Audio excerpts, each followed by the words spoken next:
인도인들은 정말 해킹 방법을 아는군요. 10여 명이 건장한 남자들이 한 남자를 찾아 복수하기 위해 열차 전체를 장악했지만 그 남자는 침착하고 담담하며 전혀 두려워하지 않았습니다. 그를 괴롭힌 유일한 것은 이들이 그의 잠을 방해했다는 점뿐이었습니다. 남자는 가볍게 손을 들어 그중 한 명이 손가락을 단번에 잠갔다. 상대가 칼을 빼서 반격하려 했지만 그는 한 손으로 그 적을 공중으로 날려 밖으로 던져버렸습니다. 또 다른 자가 큰 칼을 휘둘러 덤벼들었지만 그는 고개를 살짝 기울여 피한 뒤 몇 번의 깔끔한 동작으로 용병들을 순식간에 쓰러뜨렸습니다.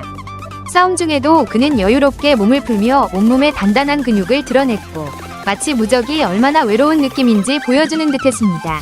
그 혼자서 적 무리를 혼란에 빠뜨리고 쓰러뜨렸습니다.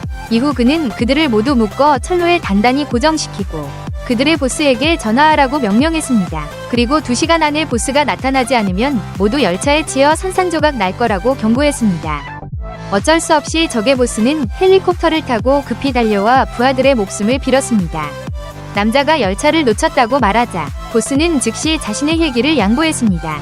무시무시한 속도로 열차가 다가오자 철로에 묶인 부하들은 죽음이 코앞에 다가왔다고 생각했습니다. 하지만 놀랍게도 남자가 다시 나타나 땅 가까이를 나는 헬리콥터 위에 당당히 서서 믿을 수 없는 광경을 연출했습니다. 전쟁의 늑대처럼 강인한 이 인도 남성이 바로 람입니다. 그는 전설로 가득한 삶을 살아왔습니다. 총을 들어본 적도 있고 경찰로 일한 적도 있으며 이제는 공무원 시험을 통과해 고향에서 세무국장이 되었습니다. 그의 적들은 그가 취임하는 것을 막으려 했지만 안타깝게도 실패했습니다. 새로 부임한 관리는 권위를 세우기 위해 보통 3가지 불을 피운다고 하지만 람이 무엇을 할지 아무도 예측할 수 없었습니다. 첫날 그는 지역관리와 유력 인사들을 모두 소집해 버스에 가두고 회계장부를 확인하러 현장으로 직행했습니다. 쌀 창고에서 쌀자루수는 보고서와 일치했고 품질도 좋아 보였지만 창고에 쥐 한 마리 없는 것이 문제의 명백한 신호였습니다. 람은 쌀자루 더미에서 하나를 3개 잡아당겨 전체를 무너뜨렸습니다. 그리고 안에 숨겨진 자루를 찢자 백미가 아닌 것이 드러났습니다. 진실이 밝혀졌습니다. 정부가 국민에게 쌀 100트럭을 배급할 때마다 40트럭이 이 창고로 샛길을 들렀던 겁니다. 부패한 관리들은 킬로당 1루피인 평범한 쌀에 화학물질을 섞어 고급 쌀로 만들어 킬로당 60루피에 팔았습니다. 이 가짜 쌀은 독성이 강해 쥐가 먹으면 죽어버리기에 창고에 쥐덫조차 필요 없었습니다. 람은 이런 행위를 용납할 수 없었습니다. 그는 즉시 부패 관리들을 숙청하고 그들의 상사까지 해고했습니다. 그 후 그는 대형 쇼핑몰로 가서 소방차를 5층 주차장으로 들여보라고 지시했습니다. 결과는 통로가 너무 좁아 소방차가 들어갈 수 없다는 것이었습니다. 람은 주인에게 따졌습니다. 이 주에서 쇼핑몰 18개를 소유하고 있으면서 화재 안전을 모르나요? 최근 화재로 37명이 목숨을 잃은 건 소방차가 접근하지 못했기 때문이었습니다. 주인은 뒷배가 있다며 거만하게 자랑했지만 람은 아랑곳하지 않고 기준 미달인 모든 쇼핑몰의 폐쇄와 철거를 명령했습니다. 이 행동은 당연히 반발을 일으켰지만 람은 법을 철저히 지켜 상대가 반격할 틈을 주지 않았습니다. 그 자리에서 그는 철거팀의 작업 시작을 지시했고 한마디에 고층 건물들이 순식간에 무너졌습니다. 두 곳을 정리한 후 버스 안 사람들은 공황에 빠져 자신이 다음 조사 대상이 될까봐 두려워했습니다. 그들은 당황하며 람에게 집에 가서 쉬라고 더 이상 조사할 필요 없다고 설득하려 했습니다. 하지만 람은 다르게 생각했습니다. 조사를 두려워할수록 그를 노려야 할 대상이라는 겁니다. 방금 안경 쓴 남자가 그만두라고 입을 뗐기에 람의 다음 목적지는 그 남자의 관할 구역으로 정해졌습니다. 이를 들은 안경남은 겁에 질려 무릎을 꿇고 람의 다리에 매달리며 용서를 빌며 잘못을 시인했습니다. 다른 사람들도 덜덜 떨었습니다. 이때 람은 오늘은 닭을 죽여 원숭이를 겁주기 일뿐이라고 선언했습니다. 나머지 사람들에게 경고로 삼아 교훈으로 삼으라는 것이었고 그렇지 않으면 이 버스가 언제든 그들 집 앞에 나타날 수 있다고 했습니다. 그의 벼락같은 일격은 모두를 경악하게 했고 그 후로는 아무도 백성을 억압하거나 부패하지 않았습니다. 람의 악을 미워하는 성격은 어릴 때부터 형성되었습니다. 대학 시절 그는 혼자서 캠퍼스 내 마리화나 밀매 조직을 전부 무너뜨렸습니다. 교수가 여학생을 괴롭힌다는 소식을 듣자마자 그 교수의 전동 스쿠터를 막고 대낮에 끌어내린 뒤 두들겨 팼습니다. 교수 뒤에 타고 있던 소녀가 뛰어나와 그를 막으며 뭐 하냐고 물었습니다. 람은 그녀가 교수의 작은 연인으로 점수를 따려 한다고 오해했지만 그녀는 교수의 딸이라고 밝혔습니다. 람은 잘못된 사람을 때린 겁니다.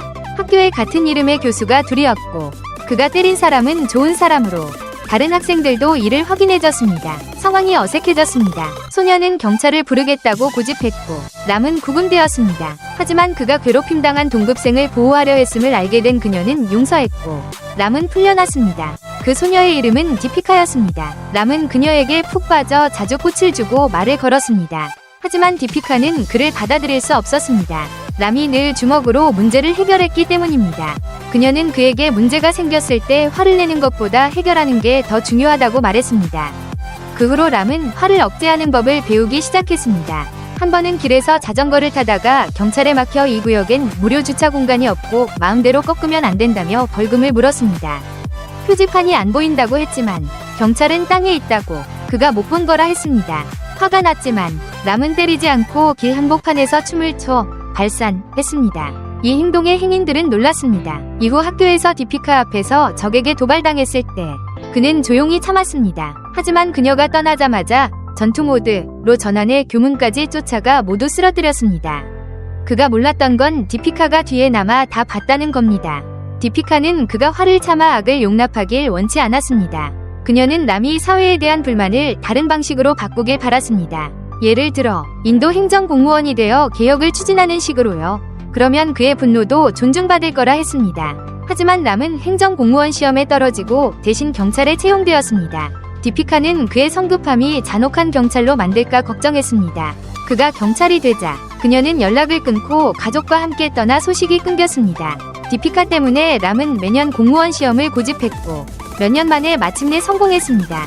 어느 날 밤 람은 불법 채굴장을 포위했습니다. 오만한 주인은 람이 다가오길 기다리며 트럭으로 치려했습니다. 하지만 람은 접근하지 않고 차보닛에 앉아 누가 더 버티나 봤습니다. 하루 뒤 광산 노동자들이 트럭으로 집에 가려 하자 람은 갑자기 운전사에게 경찰서로 가라며 모두 체포했습니다. 그제야 주인은 람이 인근 12개 마을에서 500명 이상을 잡아 광산의 내막을 폭로했음을 알았습니다. 광산 뒤에는 제모 광산 장관이자 주수상의 아들인 행포한 모핑이 있었습니다. 이를 알게 된 모핑은 부하를 이끌고 람의 사무실에 쳐들어가 위협하려 했습니다. 하지만 람은 문 밖에서 기다리게 하고 공무 방해죄로 위협했습니다. 모핑은 몇 시간 기다린 뒤 혼자 들어갔습니다. 격분한 그는 내 아버지가 누군지 아냐? 내가 다음 주수상이야. 넌 하찮은 공무원일 뿐이다. 라며 소리쳤습니다. 하지만 람은 흔들리지 않고 차분히 답했습니다. 넌 돈과 권력으로 선거에서 이겨. 난 교육으로 여기 있어. 돈으로 못 사는 거지. 넌 5년 장관이고 난 평생 공무원이다. 이 말에 모핑은 분노로 미쳐 그 자리에서 람을 죽이고 싶었지만 증거를 남길까 두려워 분을 삼켰습니다. 그 무렵 람은 사랑하는 디피카의 행방을 알아냈습니다. 그녀는 국경 근처 요양원에서 의사로 일하고 있었습니다. 지난 몇 년간 둘 다 결혼하지 않고 서로를 기다렸습니다. 이제 그들은 드디어 맺어질 때를 맞았습니다. 요양원에서 정신이 약한 할머니가 신문에서 본 부정을 항의하며 주수상에게 수많은 청원서를 썼습니다. 글씨는 엉망이었지만 람은 이를 소중히 여겼습니다. 다음 날 자치구 의장이 람의 지역에서 행사에 참석할 예정이었습니다. 할머니는 람에게 동행을 부탁했습니다. 행사 중 주수상이 연설하자 그녀는 용기를 내 일어나 국민을 위해 뭘 했냐며 큰 소리로 따졌고 일부 관리의 어두운 면을 폭로했습니다. 람은 급히 그녀를 무대로 도와주 수상과 직접 맞서게 했습니다. 의사로서 디피카는 주수상에게 지역 많은 이들이 불순물이 섞인 가짜 우유로 신부전을 앓고 있다고 말했습니다. 람도 검사 보고서를 내밀어 그들의 주장을 뒷받침했습니다. 주수상은 이 정보에 놀라 더 묻고자 했지만 그의 아들 모핑이 화를 내며 뛰쳐나와 이런 놈들 터무니없는 소리 듣지 마 라고 외쳤습니다. 그는 할머니에게 손을 대 무대에서 밀쳐 떨어뜨리려 했지만 람이 재빨리 바치고 모핑에게 세게뺨을 날렸습니다.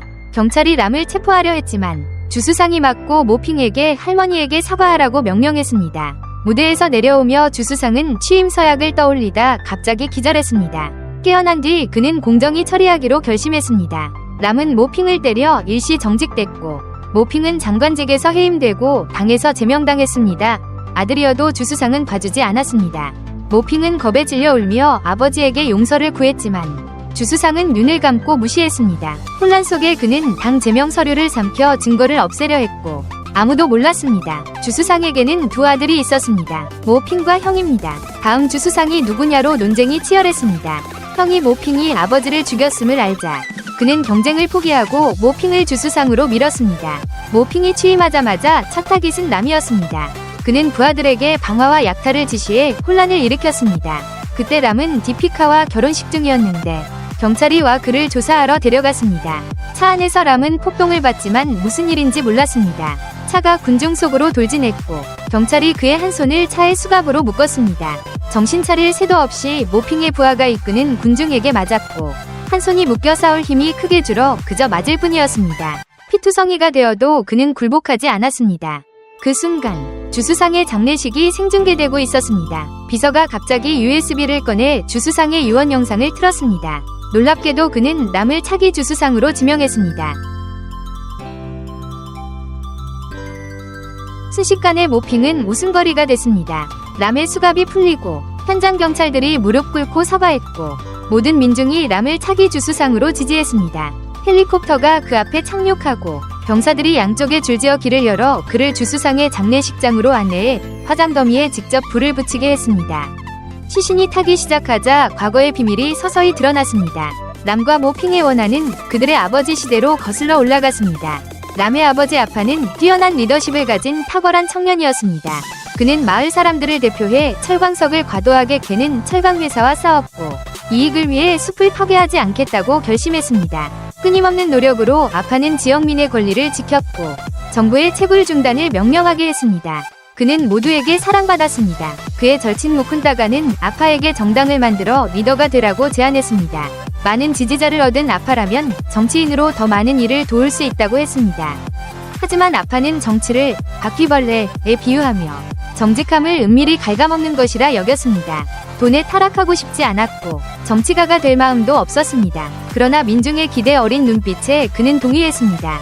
무쿤다와 다른 이들과 함께 아파는 진보당을 세웠고 돈에 의존하지 않는 정치와 공익봉사를 원칙으로 삼았습니다. 기자회견에서 아파는 말더듬증 때문에 말을 잇지 못했습니다.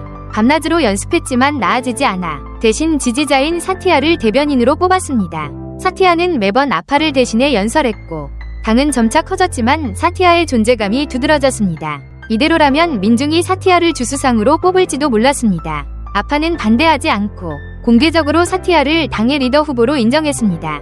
선거가 다가오자 진보당은 강한 지지를 받았지만 상대 진영은 한 표당 500루피로 표를 샀습니다. 아파에게 당 설립을 권했던 무쿤다가 이제는 초기 이상을 배반하고 기업가들의 자금 지원을 받으려 했습니다.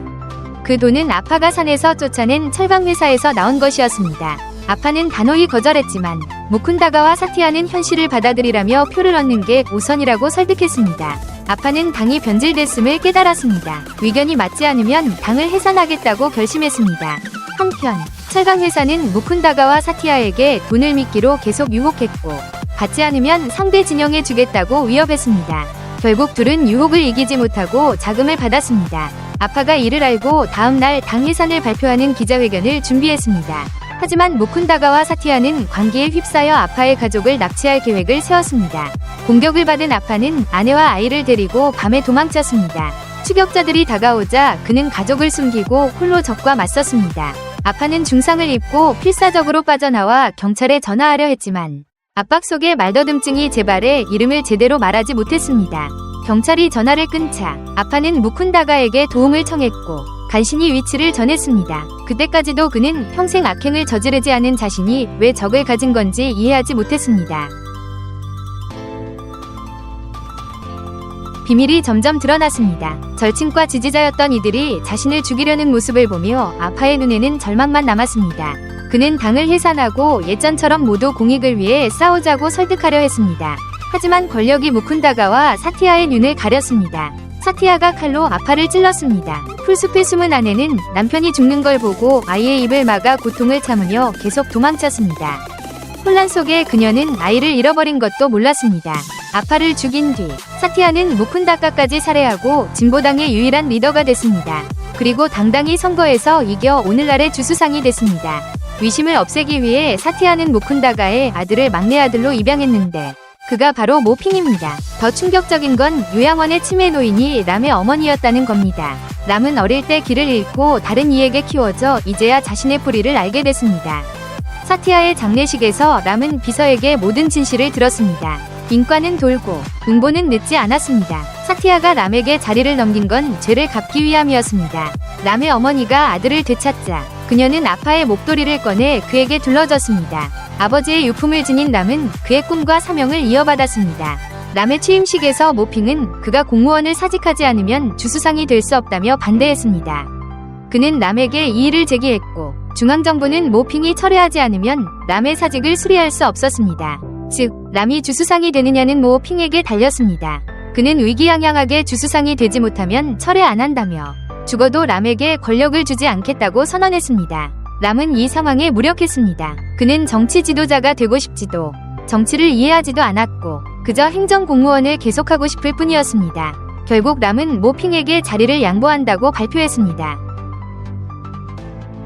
모핑은 철회 신청서를 찢어버리고 약속을 지킬 생각이 없으며 음흉하고 교활한 미소를 지었습니다.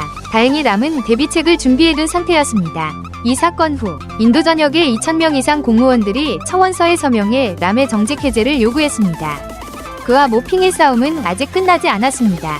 모핑이 취임한 지 얼마 안 돼 자리가 채 따뜻해지기도 전에 선거관리위원회는 법에 따라 2개월 뒤 주수상 선거를 다시 치른다고 발표했습니다.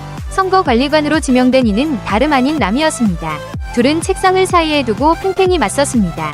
람은 침착하게 모핑에게 이제부터 그의 권한이 제한되고 서류에 서명할 수 없다고 통보했습니다.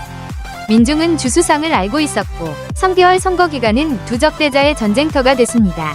총성 없는 전쟁이 시작됐습니다. 모핑은 표와 지지를 얻으려 온 힘을 쏟아 전역에서 연설하고 큰일을 약속하며 자신에게 투표하면 돈을 주겠다고까지 했습니다. 모두가 이것이 규정을 위반함을 알았지만 가난 때문에 선택지가 없었습니다. 람이 이를 알아차리고 곧 대응책을 세웠습니다. 민중이 돈을 받는 걸 막을 수 없다면 표 한 장 값을 올리자고 했습니다. 그러자 표 한 장이 2만 루피까지 치솟았습니다. 표를 사기 위해 모핑은 자산을 헐값에 팔아 현금으로 바꿔 전부 민중에게 뿌렸습니다. 다음 만남에서 모핑은 자신만만했지만 람은 정부 자산 오용을 통보했습니다. 선거 공고 후 후보와 주수상은 공용 차량을 쓸 수 없고 모핑은 정부 비행기를 써 25만 루피 벌금을 맞았습니다. 내지 않으면 후보 자격이 취소됩니다. 람은 각 후보의 선거운동비 한도가 40만 루피라고 덧붙였습니다. 벌금을 낸 모핑은 15만 루피만 쓸 수 있었습니다.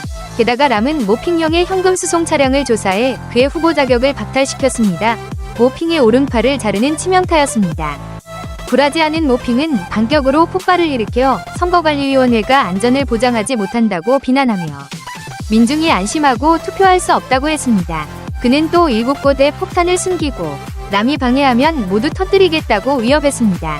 람에게 가짜 투표를 위해 줄 선 사람들이 있다는 제보가 쏟아졌지만 그는 막지 않았습니다. 선거 1단계 후 모핑은 폭탄이 거짓이었다며 람에게 의기양양하게 밝혔습니다. 하지만 람은 계책을 세웠습니다.